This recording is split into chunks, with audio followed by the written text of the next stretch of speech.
सवाल बरकरार। नमस्कार, बहुत स्वागत है आपका। प्राइम डिबेट देख रहे हैं आप, आपके साथ में जेपी शर्मा। चर्चा के लिए कई दिन कशमकश चली, चर्चा हो ली, गतिरोध नहीं टूटा। सदन के अंदर की जोर आजमाइश अब सदन के बाहर होनी है।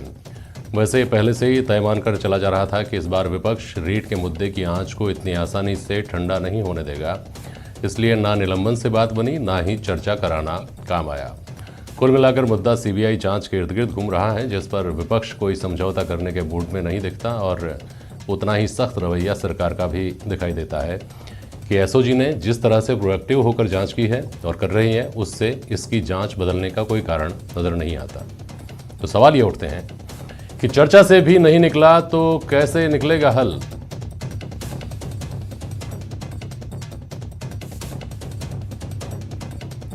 विपक्ष पर हट के आरोप या सत्ता पक्ष पर हठ धर्मिता के आरोप सही हैं?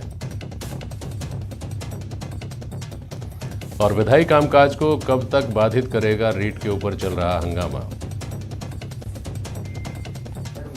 अवधेश आकोदिया वरिष्ठ पत्रकार हमारे साथ हैं, आर तिवारी जी हैं कांग्रेस के प्रवक्ता, और राज बहस में डॉक्टर निमिषा हमारे साथ जुड़ी हुई हैं, भारतीय जनता पार्टी के नेता। बहुत स्वागत है आप सभी का। निमिषा जी, पहले आप लोगों की लगातार मांग ये थी कि चर्चा कराई जाए, निलंबन के वापसी की मांग रखकर फिर यह तय हुआ कि चर्चा हो जाएगी तो बात शायद सुलझ जाएगी। चर्चा से भी नहीं माने, कैसे मानेंगे? देखिए जेपी जी, हमने कहा कि चर्चा के माध्यम से सीबीआई जांच की अनुशंसा के आधार को विधानसभा के पटल पर सामने रखेंगे। संस्थागत भ्रष्टाचार हो रहा है। जिन्होंने जिम्मेदारी ली कि हम परीक्षा करवाएंगे अच्छी तरह से, शिक्षा संकुल से पेपर लीक हुआ और सेकेंड डे पूरे स्टेट का इंटरनेट ऐसे बंद कर दिया गया भयावह तरीके से, जिससे जहां पहुंचना है वहां सुलभता से पहुंच जाए, बाकी जगह नहीं पहुंचे, ऐसा प्रतीत होता है। तो सीबीआई जांच की अनुशंसा का आधार क्या है, ये चर्चा के माध्यम से सामने लाया गया है।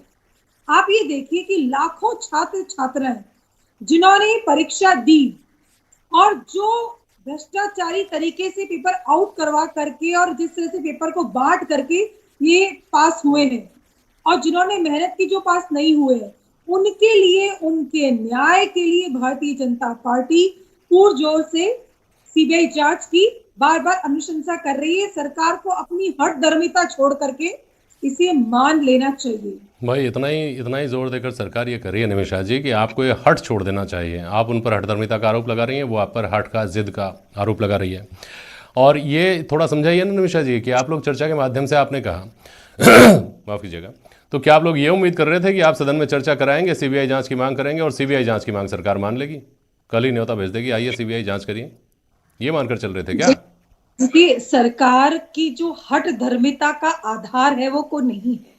आप बार बार कह रहे हैं कि शिक्षा संकुल, माध्यमिक शिक्षा बोर्ड के जो ब्लैक लिस्टेड सेंटर्स थे, वहां पर इनकी शिक्षा आयोजित की गई है और वहां से पेपर उन लोगों के हाथों में दिया गया जो सरकार के हिस्सा ही नहीं थे। प्राइवेट डिस्ट्रीब्यूशन हुआ है और राजीव गांधी स्टडी सर्किल पे, जिसके खुद संरक्षक मुख्यमंत्री जी हैं, तो आप ये बताइए राज्य की कोई संस्था कैसे इसकी जांच कर सकती है? कैसे निष्पक्षता आएगी? ये सारी बात तो बहस का बायस है ही, सदन के अंदर भी, डिस्कशंस में भी। मैं तो आपसे सवाल ये कर रहा हूँ कि आज चर्चा कराने के ऊपर आपका जो जोर था, तो ये अपेक्षा तो आपको रही नहीं होगी कि सीबीआई जांच की मांग सरकार चर्चा के बाद मांग लेगी, मामला सीबीआई को चला जाएगा। तो चर्चा कराने का औचित्य समझ में नहीं आया ना, फल तो नहीं निकला कम से कम। और अब आर तिवारी जी, अब आपके पास क्या विकल्प बचता है, सरकार के पास क्या विकल्प बचता है? जेपी शर्मा साहब, दुर्भाग्य है कि राजस्थान का प्रमुख विपक्षी दल भारतीय जनता पार्टी गए 3 साल से जिस दिशाहीनता से काम कर रहा है, अच्छा। नेतृत्व बटा हुआ। मुख्य बात यह है कि खुद का नेतृत्व बटा हुआ है और उस नेतृत्व बटे हुए कारण से वो अनर्गल प्रचार कर रहे हैं। भारतीय जनता पार्टी की वसुंधरा राजे जी का जब 5 साल का राज्य था, 5 बार रीट की जैसी परीक्षाओं में पेपर आउट हुआ, एसओजी को इन्होंने जांच सौंपी, उस समय सीबीआई की इनको याद क्यों नहीं आई? अच्छा, आज राजस्थान में जननायक अशोक गहलोत लोगों को रोजगार दे रहा, बेरोजगार बच्चे बच्चियों को 3 साल के शासन में 2 साल तो हमने कोरोना की महामारी से लड़ने में ही निकाल दिया। अच्छा। केंद्र सरकार आज तक महामारी के नाम पर रेलवे की परीक्षा आयोजित नहीं कर पा रही है। राजस्थान ने 1 लाख लोगों को रोजगार दिया और 1 लाख लोगों को देने का 2 साल का संकल्प है। बेरोजगार लड़के लड़कियों के खिलाफ ये जो कुछ कर रहे हैं, मैं कह रहा हूं ये राजस्थान के नौजवानों के खिलाफ लड़ाई लड़ रहे हैं। अरे सीबीआई का अगर जांच अगर दे भी देंगे निमिषा जी, सीबीआई को राजस्थान की सरकार ने 5 केस दे रखे, अलवर का कांड हमने दे रखा है, सीबीआई की जांच हो गई क्या? और सीबीआई की जांच कितने साल चलेगी जब तक आपका रीट की परीक्षा ही नहीं हो सकती है? राजस्थान के नौजवानों के साथ में खिलवाड़ करना बंद कर दो। भारतीय जनता पार्टी के नेता पहले तय करो कि आपका नेता कौन है। किरोड़ी लाल मीणा आपका नेता है, सतीश पूनिया आपका नेता है, राजेंद्र राठौड़ आपके नेता है, या गुलाब चंद कटारिया नेता है? हर आदमी आने वाले भविष्य में अपने आप को मुख्यमंत्री के रूप में प्रेजेंट करना चाहते हैं और राजस्थान में अशांति का वातावरण, बेरोजगार लड़के लड़कियों के नाम पर ये राजस्थान में अराजकता का माहौल पैदा करना चाहते हैं। तिवारी जी आप बाकी परीक्षाएं हो जाने दीजिए।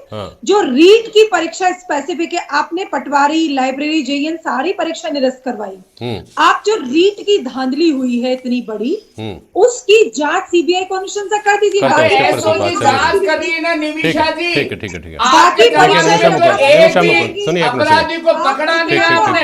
हमने करीब 50 लोगों को हमने जेल के शिकंजों में भेजा है। तिवारी जी सुनिए ना, भटकाने में माहिर है निमिषा मुकुंद, आप बताइए ना। तिवारी जी और तिवारी जी की पूरी पार्टी सवाल ये उठा रही है कि आपकी पार्टी में 10 चेहरे अलग अलग हैं जो आपके द्वारा किए जा रहे आंदोलन का नेतृत्व अपने अपने हिसाब से कर रहे हैं। मैं उदय शाकोदिया जी के पास जाऊंगा, उसके ऊपर इस मुद्दे पर मैं बाद में आता हूँ, क्योंकि तिवारी जी ये तो तय है कि कांग्रेस की एकजुटता का तो लोहा पूरा हिंदुस्तान मानता ही है। राजस्थान में जो कांग्रेस ने एकजुटता दिखाई है पिछले 1-2 सालों में, उसकी तो मिसाल दी जाएंगी आने वाले अरसे में भी। अवधेश शाकोदिया जी, फिलहाल सबसे पहले जहाँ से बातचीत शुरू हुई थी कि आज जो सदन में चर्चा हुई, उस चर्चा को निर्णायक मोड़ पर पहुंचना बहुत मुश्किल होगा। ये तो पहले से ही मानकर चला जा रहा था ना, जब विधानसभा घेराव की तैयारी कर रही है पार्टी, तो उससे पहले कैसे ये मामला ठंडा हो सकता था? अवधेश शाकोदिया जी। बिल्कुल जेपी जी, देखिए भारतीय जनता पार्टी ने जिस तरह से जब सदन शुरू हुआ और लगातार अपना विरोध प्रदर्शित किया, किसी भी भारतीय जनता पार्टी के सदस्य ने कार्रवाई में हिस्सा नहीं लिया। उनकी प्रमुख मांग थी कि जो प्रश्नकाल है उसको स्थगित करके और चर्चा कराई जाए। चर्चा का मकसद था कि सीबीआई जांच की अनुशंसा सरकार करे। जैसा आपने भी कहा, जो सरकार लगातार इस बात पर कायम है, क्योंकि विधानसभा की जो चर्चा हुई उसमें ऐसा कोई नया तथ्य नहीं रखा गया जो पहले से पब्लिक डोमेन में नहीं है। विपक्ष के जितने भी नेता हैं जो इस रीट के मामले में मुखर हैं, इन सभी तथ्यों को पहले ही पब्लिक प्लेटफॉर्म पर रख चुके हैं। तो आपने कोई नई बात कही नहीं। सरकार भी उसी बात पर कायम है जो लगातार इतने दिन से सरकार कह रही है। परीक्षा रद्द हुई उससे पहले से या परीक्षा रद्द हुई उसके बाद से, तो इतने दिन तक आपने जो गतिरोध कायम किया, कम से कम जो अपने सदस्य थे उनको आपने ना प्रश्नकाल में बोलने दिया, ना राज्यपाल के अभिभाषण पर जो धन्यवाद प्रस्ताव आया उसमें बोलने दिया, ना दूसरे जो मुद्दे हैं उनको उठाने दिया। तो आपने हासिल क्या किया अल्टीमेटली? तो भारतीय जनता पार्टी को या तो जो रणनीति है वो ठीक ढंग से नहीं बनी, क्योंकि आप इस चर्चा कराने के लिए इतने दिन से अड़े हुए थे। चर्चा खत्म होने के बाद भी आपने वही रणनीति अपनाई जो इतने दिन से आप चला रहे थे। तो आपने हासिल क्या किया? क्योंकि जो विधानसभा होती है, जो सदन होता है, वो मुद्दे उठाने के लिए होता है। तो आपने अपनी पार्टी के विधायकों को ना कोई प्रश्न पूछने दिया, ना कोई दूसरे मुद्दे उठाने दिए, ना ही राज्यपाल के अभिभाषण में धन्यवाद प्रस्ताव पर आपने बोलने दिया। तो आपने हासिल क्या किया? मेरे हिसाब से कुछ भी नहीं। ठीक है। निमिषा मुकुंद, आर तिवारी जी की पार्टी की एकजुटता की तो बलिहारी है ही, लेकिन आपकी पार्टी के ऊपर जब से ये रीट को लेकर के आप लोग हरकत में आए हैं, तब से ये सवाल लगातार उठाए जा रहे हैं कि किरोड़ी लाल मीणा दरअसल वो व्यक्ति थे जिन्होंने इस पूरे मामले में विरोध की शुरुआत की और तथ्यात्मक तरीके से की, बाद में पार्टी ने फॉलो किया। ये चूक नहीं हुई क्या?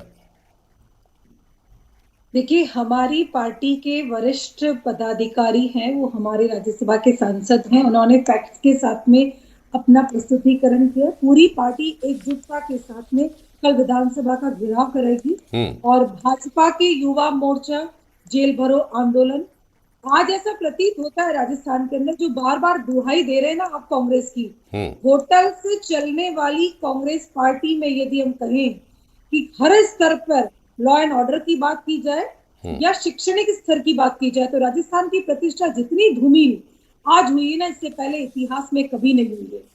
राजीव गांधी स्टडी सर्कल का सच सामने लाइए। रीट की परीक्षा आपने ऐसे लोगों के हाथों में क्यों सौंपी जो प्राइवेट थे?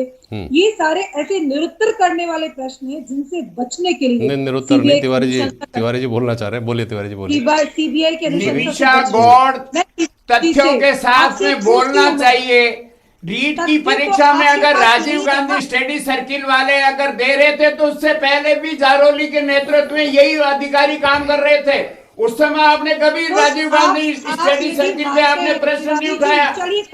गलती होती है, जननायक अशोक गहलोत कहते हैं गलती की सजा मिलेगी। जारोली को बर्खास्त किया, जारोली ने जिनके माध्यम से बेईमानी करवाई उनके मकान को, अवैध स्कूल को हमने बुलडोजर चला करके तोड़ा।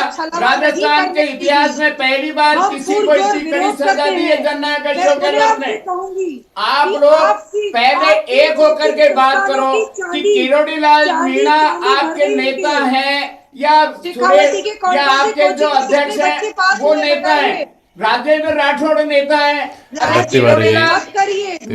आपके नेता उनके नेतृत्व में काम करो आप लोग। तिवारी जी, इसके ऊपर भी मैं आता हूँ, लेकिन उससे पहले ये बताइए, आपने कहा कि एक व्यक्ति की गलती से, आज सदन में भी इस बात को स्वीकार किया गया कि एक व्यक्ति का गलत चयन हो गया, और साथ ही इस आरोप के साथ आप ये स्वीकारोक्ति करते हैं कि भाजपा सरकार ने भी पर्यवेक्षक लगाए थे तो निजी लोगों को लगाया था। तो भाई अगर निजी लोगों को भाजपा सरकार ने लगाया था और आपको आज इस बात की जानकारी हुई है, क्या उन गलतियों से आप नहीं सीख सकते थे? आप ये कहें कि एक व्यक्ति को लगा दिया साहब, तो जहाज को डुबोने के लिए तो एक सुराख ही काफी होता है ना तिवारी साहब। के सर पे बेईमानी का कोई लिखा हुआ नहीं होता। अपराधी भी हमारे समाज के, हमारे परिवार के होते हैं। जब अपराध होता है जेपी साहब, तभी तो अपराधी की गिनती होती है। ये बात जस्टिफाई होने वाली बात है क्या? सिस्टम में अवधेश को दिया जी, ये कहकर बचा जा सकता है कि किसी व्यक्ति के सर पे नहीं लिखा होता है कि वो आदमी चोर है, कि वो आदमी ईमानदार है? ये कहकर पुलिस बच सकती है, या न्यायालय बच सकता है, या सिस्टम बच सकता है, सरकार बच सकती है? बच सकती है क्या अवधेश को दिया जी? ये कहकर पल्ला झाड़ा जा सकता है क्या? और सरकार इस काम में आगे बढ़कर के काम कर रही है। नहीं, हमने कड़ी से कड़ी जोड़ी है। अगर ये तर्क काम करने लग जाए तिवारी जी, अगर ये तर्क काम करने लग जाए तो दुनिया का सबसे महंगा और सबसे ज्यादा बिकने वाला तर्क होगा ये कदम कदम पर दे दिया जाएगा अलग अलग मुद्दों पे। देखिए साहब, हमको पता थोड़ी था ये आदमी ऐसा है, ये आदमी ऐसा निकलेगा। क्यों अवधेश को दिया जी? बिल्कुल जेपी जी, देखिए इस तरह से ये बहाना बना के या तर्क देके, ये कुतर्क देके अपनी जिम्मेदारी से नहीं बचा जा सकता, क्योंकि अल्टीमेटली पूरे सिस्टम की जिसको सरकार चलाती है उसकी जिम्मेदारी थी फ्री एंड फेयर एग्जाम कराना, जो नहीं हुआ। और ये माना खुद एसओजी ने कि पेपर लीक हुआ है। आप उसकी जांच को छोड़ दीजिए। जैसा आज विधानसभा अध्यक्ष ने कहा कि चर्चा का मकसद होना चाहिए कि जो हो गया वो तो हो गया, जिन्होंने किया है उनको पूरी सजा मिले, जो उन्होंने गलत काम किया है उसका, और एक कलेक्टिव मैसेज जाए कि आगे इस तरह से युवाओं के भविष्य के साथ खिलवाड़ नहीं होगा। क्योंकि एक तर्क और दिया गया आज की चर्चा में कि आपकी सरकार के समय भी ऐसे हुआ था, हमारी सरकार के समय हो गया, तो कौन सी नई बात हो गई इसमें? देखिए, जो प्रदेश का युवा है वो आपकी दोनों की बातों को सुन रहा है। सिर्फ एक की कमीज पर कालिक पोतने से, दूसरे की कमीज पर कालिक पोतने से ये समस्या सॉल्व नहीं होगी। क्या आप कोई ऐसा कानून बना सकते हैं, क्या सिस्टम को इतना दुरुस्त कर सकते हैं कि भविष्य में इस तरह की घटनाएं नहीं हो? क्योंकि दोनों सरकारों में पेपर लीक होते हैं, और इस तरह की प्रवृत्ति यदि चलती रही और युवाओं के मन में ये भाव बैठ गया कि नौकरी तैयारी करने से नहीं पेपर खरीदने से मिलती है, तो ये बहुत खतरनाक होगा। बिल्कुल तिवारी जी, आपकी तरफ से, सत्ता पक्ष की तरफ से जो तर्क दिए जा रहे हैं, वो पहला तर्क ये दिया जा रहा है कि आपके समय में भी ऐसा हुआ था। दूसरा तर्क आप ये कह रहे हैं कि आप एकजुट नहीं हैं। तीसरी बात आप ये कह रहे हैं कि आप जो मांग कर रहे हैं सीबीआई जांच की, वो मांग तो पूरी नहीं होने वाली है। यानी तीनों तरह से भारतीय जनता पार्टी के स्टैंड को लेकर के आप जवाब दे रहे हैं।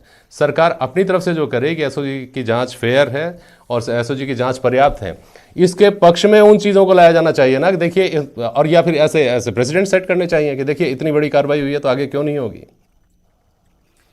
जेपी साहब, आकोदिया साहब जो कुछ कह रहे हैं मैं उसके बारे में कहना चाहता हूं, आपके प्रश्न का उत्तर भी देना चाहता हूं। दीजिए ना। भारतीय जनता पार्टी के शासन में पेपर लीक हुए, उन्होंने कोई कड़ा कानून बनाने का वादा नहीं किया। भारतीय जनता पार्टी के शासन में सीबीआई जांच उन्होंने करवाई नहीं। अशोक गहलोत जो राजस्थान के जननायक, उन्होंने वादा किया है लाखों लाखों बच्चों से, वो जननायक है, उनको लगा कि वास्तव में नौजवानों का भविष्य ऐसे पेपर लीक होने से, खरीदने बेचने में, उन लोगों का भविष्य अंधकार में, उन्होंने वादा किया राजस्थान के नौजवानों से, राजस्थान के करोड़ों लोगों से। इसी विधानसभा के सत्र में ऐसा कड़ा कानून ला रहा है राजस्थान की सरकार कि आइंदा से कभी रीट जैसी या कोई भी एग्जाम हो सरकार के, उनमें जो टीपने वाले या पेपर लीक करने वालों को 7 बार सोचना पड़ेगा।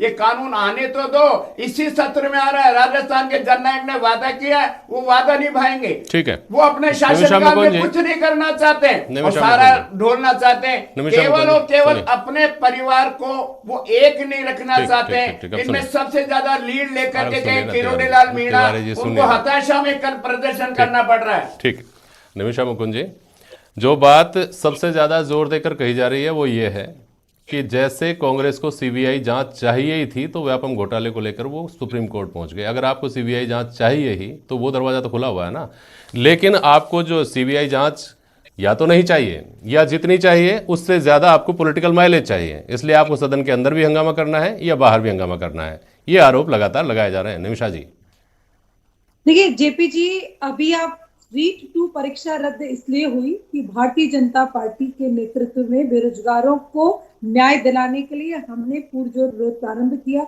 और आपने देखा कि मुख्यमंत्री जी ने आनंद फानंद में अपनी प्रेस बुलाई, उसकी रद्द की घोषणा की। हम इतनी मातृश्री से, क्योंकि रीट 1 जिन्होंने करवाए उन्होंने, आपकी पार्टी के प्रवक्ता तो बार बार ये जोर देकर कहते रहे निमिषा जी कि हमको तो परीक्षा रद्द, तो हमारी मांग ही नहीं थी, हम तो सिर्फ सीबीआई जांच की मांग कर रहे थे, हम तो परीक्षा रद्द करवाने नहीं चाहते थे। आप कह रहे हैं कि आपके दबाव में सरकार ने रीट रद्द की। आप मेरी बात पूरी हो जाने दीजिए। हमारी ये मांग है कि हम ये कह रहे हैं कि आपने रीट परीक्षा की धांधली की, आपने रद्द मात्र कर दी, इसे त्रिश्री नहीं हो सकती। रद्द करके तो उन्होंने प्रूव किया है कि कुछ ना कुछ नहीं, बहुत बड़ी गड़बड़ी हुई है, ये प्रूव सरकार के स्तर पर हुआ है। तो उसको हम ये कहते हैं कि आपने कर दिया रद्द, इस मात्र से त्रिश्री नहीं होगी, सीबीआई की जांच करवाइए। और आप ये मानिए, देखिए जेपी जी, आज एक बहुत संवेदनशील मुद्दा है।